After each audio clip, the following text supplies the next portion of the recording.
All right, so today, in this period,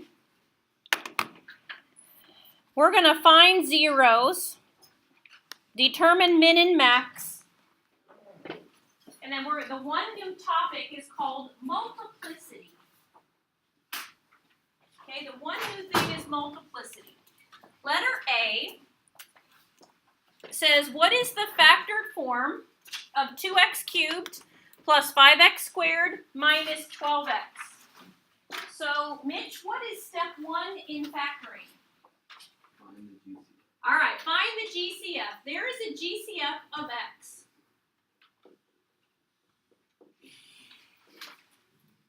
So, I'm going to factor out the GCF.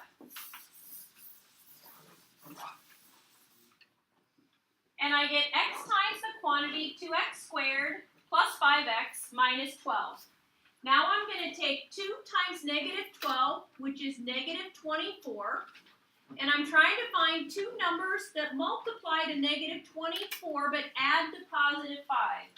Has anybody come up with the pair, Sean? 8 and negative 3. 8 and negative 3. So let me show you again what we did yesterday. If you have a GCF, it has to stay out front, okay? Don't lose it, because technically from row to row, it's not equal if you drop it and then stick it back in. Now I'm going to factor by grouping. And you can either use a big parenthesis or a bracket. It doesn't matter as long as you just keep the x times. And I'm going to do 2x times x plus 4. You have to write down the middle operation sign. And then it becomes an x plus 4 because that middle operation sign is a minus. Okay, there's been a few of you, as you factor, you've been dropping that. And that's actually not true because that means this times this. And then you lose what goes in front of the 3, so be careful. Now I have a common factor of x plus 4. I'm going to pull it out of both, and I have 2x minus 3. That's why you need the operation sign. Like there's something between the 2x and the 3, and it's the middle operation sign. All right, what questions do you have about this factoring that I can clarify for you? Anything you need to iron out? Yeah, Sean? How'd you get the last part? Okay, this x is this x, okay? Then, if I kind of pretend it's not there, how did I factor before? I pull out, this is a GCF of x plus 4. So I pull the x plus 4 out of both. And when that's gone, imagine you've erased it. There's a 2x minus 3. Yeah, there we go. Good question, though. All right, letter B says, what are the zeros? The zeros are the are the x-intercepts. So the x-intercepts means that y is 0. So let's write this over here just so you have it in your note. The zeros are the x-intercepts. Okay, that's really important to know. And I strongly recommend that you are reading through your notes every day. Take 3 or 4 minutes and go back over what we did, because you don't get everything the first time I teach it. That's why I do the marker boards often, is because it gives me an opportunity to reteach and you pick up a little bit more and a little bit more. But you guys are juniors and you need to be doing some of that on your own. And you get that by reading through your notes and looking at them. All right, to find the zeros, you set x minus 3 equals 0, 2x plus 1 equals 0, and x minus 1 equals 0. So this warm-up, nothing's new here.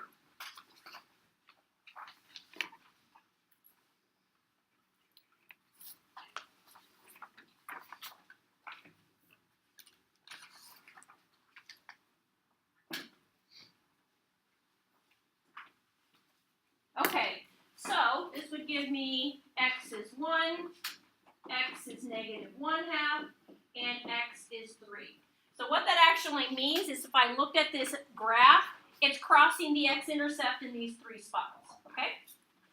All right, now let's look at the next slide. It says write a polynomial from its zeros in factored form. So watch this. All I'm going to do is write x plus 2 times x minus 2 times x minus 3. We talked about this yesterday. If I know the zeros, I know the factors. And we just did the reverse. We had the factors and went to the zeros. So it's just doing it in reverse. Example 2 says write a quartic with these zeros. So it would be x plus 2, x plus 2, x minus 2, and x minus 3. Do you guys see where I'm getting the factors? From the zeros. Now, when you have a repeated power, you can use an exponent. And if you don't have the graphing calculator out, please grab it, because I want to go over something really interesting here. I'm going to pull my graphing calculator out. And there's something about even exponents and odd exponents connected to the graph. Okay, so watch. I'm going to go get my calculator, and I'm going to enter the first one. Okay, in example 1, I have x plus 2, x minus 2, x minus 3. Let's graph it. All right, it goes up, comes back down, and then goes back up. And this is an x odd, because I have x times x times x. It's x cubed. But did you not put the square? And I'm on example 1. I'm putting the first one in, okay? And then we'll go do that second one. But I want you to notice here, okay, even though it goes up, I'm doing example 1. I'm not doing the second one. I'll do that one next. Look, it crosses the x-axis at -2, 2, and 3, right?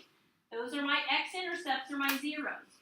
A second thing I want you to notice is it crosses through. It crosses through. It crosses through. Now, let's do example 2, where if I touch it, whoops, and I put the square in here, watch this, okay? This is really neat. It still has x-intercepts at -2, 2, and 3. But when you have an even power, it does something called bouncing off. So it's coming down, bounces off, crosses through, crosses through. All right, so back to my slide. I'm going to have you write something down at the bottom. It says, graph both functions. How do the graphs differ and how are they similar? They have the same x-intercepts.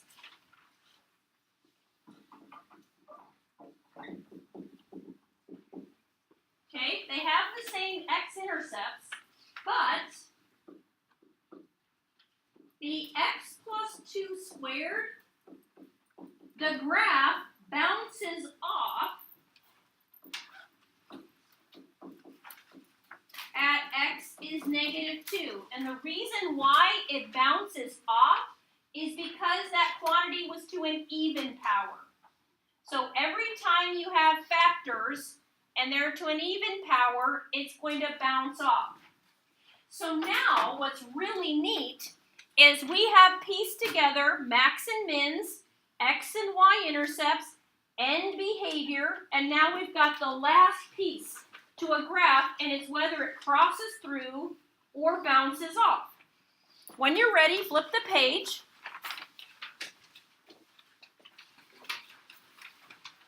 And it says write the function in factored form, then standard form. So here we go. This is going to be x plus 3, x minus 0, and x minus 5. Okay, factored form. Now, don't ever leave x minus 0 in your answer. We're going to tidy this one up. X minus 0 is just x, and I'm going to put it out front. So this would be my factored form. So factored form is easy, straightforward, if I have the zeros. Again, do not leave x minus 0 because I know how to simplify that. Now, we did this yesterday, but it's worth repeating. Don't write this down, but just kind of think about it with me. If I have 2 times 3 times 4, do you take 2 times 3 and 2 times 4? No. You multiply 2 times 3 is 6, and then 6 times 4. All right, letters are a placeholder for numbers. So if you can't do it with numbers, you can't do it with the letters. So what I have here is x times something times something. So I'm not taking x times this one and x times that one, because I wouldn't do it here. I'm not going to do it here. So if I want to put it now in standard form, that means I want to multiply it out. So I'm going to take x times x plus 3. That's x squared plus 3x. So you multiply the first two things, get an answer, and then we're going to multiply that times the third thing. So I know how to do that with FOIL. So I take x squared times x is x cubed. X squared times minus 5 is minus 5x squared. 3x times x is 3x squared. 3x times minus 5 is minus 15x. If you can collect like terms, you're going to collect like terms. So my final answer for standard form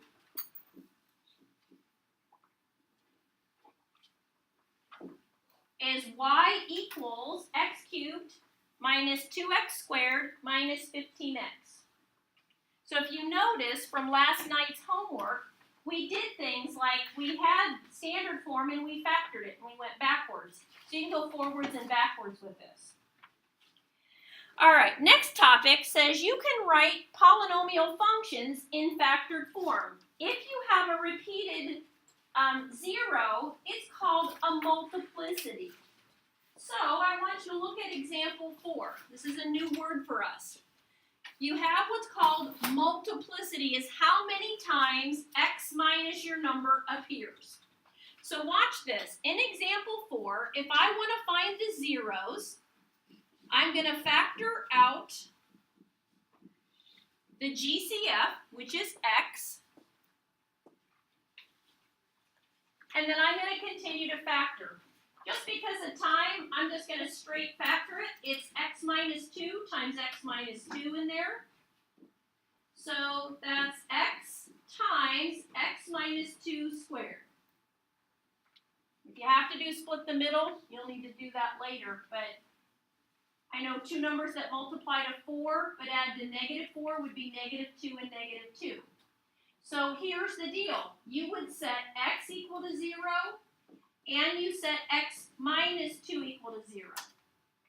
So x is 0 happened one time. So we call that multiplicity 1. X minus 2 appears twice, but I don't need to write it twice. But here's how I identify that it's twice. I say it's multiplicity 2 because it's squared. Now, let's look at the graph of this, okay? And connect it to what we did on the last one. Okay, let's enter the original function, x cubed minus 4x squared plus 4x. Okay, so let me do a new graph. Okay, so I'm going to enter this and I'll pull it back if you need it. X cubed minus 4x squared plus 4x. All right, so watch. Oh, this is so cool. At x is 0, the multiplicity was 1, so it passes through. But at x is 2, it's an even multiplicity, it bounces off. And it's an x cubed, it has this end behavior. Okay, you see, like this is all coming together. It's so exciting. So, all right, everybody got, oh, I think we need to add this, okay? let's add this down here. So this one, it crosses through, and on even multiplicities, it bounces off. That's an E there. I made it worse. So it bounces off. All right, so last page, when you're ready. Example 5, can you factor it? Find the zeros, identify the multiplicity, and tell me what happens. Does it cross through or bounce off? So I'm going to give you about a minute head start on me for example 5. Start to factor it. See how far you can get before I start. Quick reminder while I'm trying to be patient and wait. You were supposed to this week do the spiral review 11-12.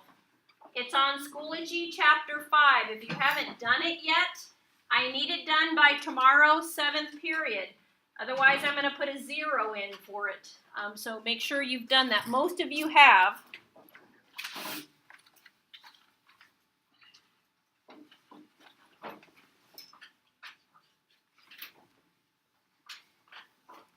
If you're going to be absent tomorrow, our homework is going to be a Math Excel 5.1-5.2. We're not going to do anything new tomorrow, and we're not doing anything new Monday. Tuesday will be our quiz, so we're just going to do some reviewing. Do I have to bring down the x with it? Like, even though I know it comes down at the end, do I have to continue to bring it down? It's It part. really messes me up. It's part of the factored form, and it's a 0. Like, so if you drop it, you're going to lose x is 0. Like from here.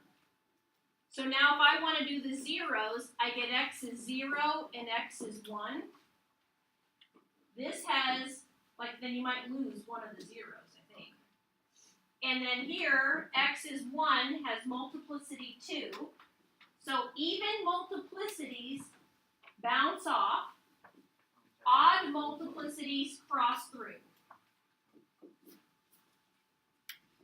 What I'd like you to do is type this in your graphing calculator.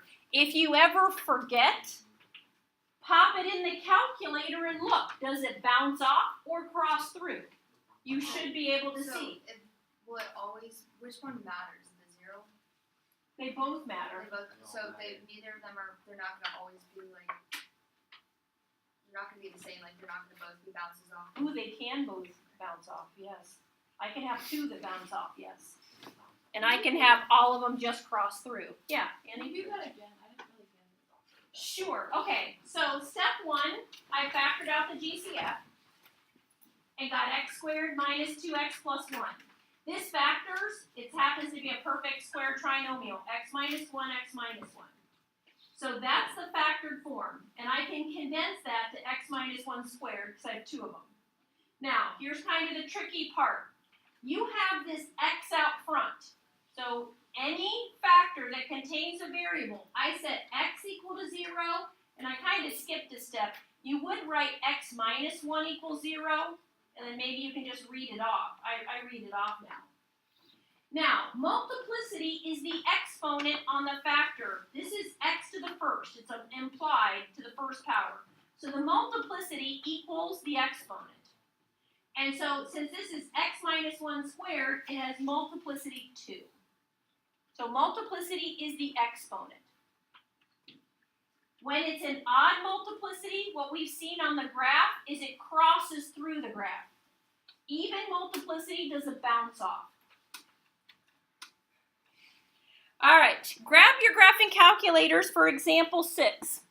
It says your turning points can be referred to as a relative maximum and a relative minimum. It just means like if a graph shoots up to infinity, the maximum really is infinity, but when you have a hill or a valley, we call it a localized or a relative max and min. So, watch what I'm going to do here. I'm on 6A. I'm going to open a new graph.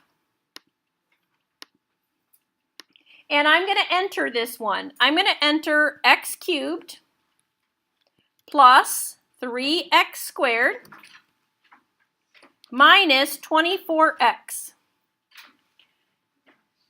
All right, so we have a bit of a problem here because I know it's x cubed and I know it's supposed to be down up and I don't see a good looking window. So I can go menu, window, and let's try to zoom out. Or you know what, let's do zoom fit. Do you see zoom fit? That might work. Ooh, look how pretty. That's really pretty. So you can do window, and you can pick zoom in, zoom out, and you can do zoom fit. So now I want to find the maximum and the minimum. And we already, so this is not new, guys. So I'm going to do menu, analyze, and let's go get the maximum. So you tap a little to the left and a little to the right. Was that the maximum? That's the maximum. The one on the left is the hill. So it's -4, 80. And if you do you notice how my grid changed? It went tick marks are 100. So jot that down. That's your maximum is -4, 80. And then let's go get the minimum. So menu, analyze, minimum. A little left, a little right. And it's 2, -28. So just jot those two down for letter A. Now let's try letter B when you're ready. Enter that in your graphing calculator. 3x cubed plus x squared minus 5x. Press enter and then go do your max and your min. I'll give you a teeny tiny head start on me. We've got a little more than 20 minutes. Your job is to finish the packet you started last period. I want it before the bell rings. If you don't happen to get it done, you need to talk to me. Come to office hours to get it done. Then this is the actual homework. So the other paper was just plus classwork.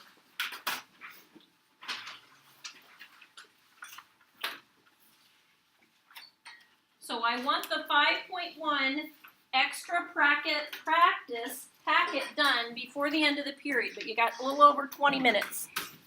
All right, here we go. I'm going to try this one now. Whoops. All right, here we go. 3x cubed plus x squared minus 5x. Ooh, nice. Is this worksheet homework? Yes, the one I just passed out is the homework. No, I said if you're going to be absent on Friday, the Math Excel is Friday night's homework. But tomorrow I'll try to give you time in class to do some work. All right, so let me get the minimum. Whoops. Are you getting this? So I would say about 0.6. I don't know I did that right. Let me delete that. Let me try that again. I think I was on the wrong spot. Okay, here we go. 0.64 and -2 is the minimum. And my maximum is right here.